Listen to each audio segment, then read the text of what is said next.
It's because Sunday today, instead you going out, have a quick visit to your fridge and what you can do to cook for your lunch.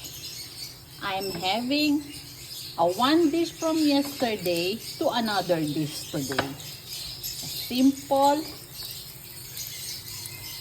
shrimp pasta from yesterday.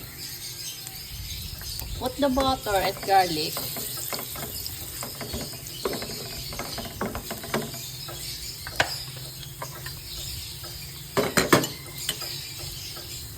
Then the shrimp.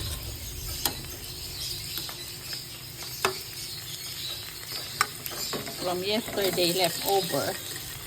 The butter, garlic chicken, prawn, yesterday lunch. I will make to another simple dish.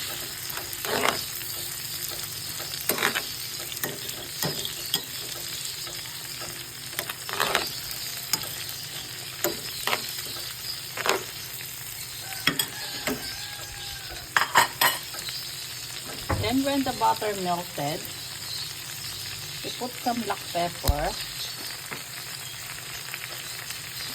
and then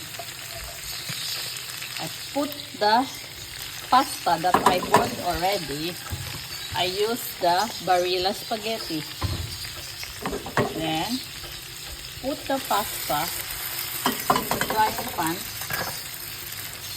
Put some parsley leaves.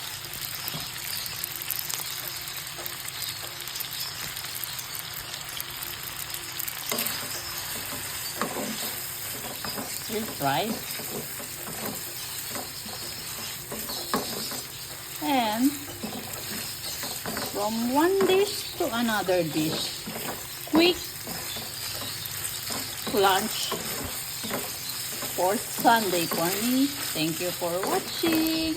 Enjoy!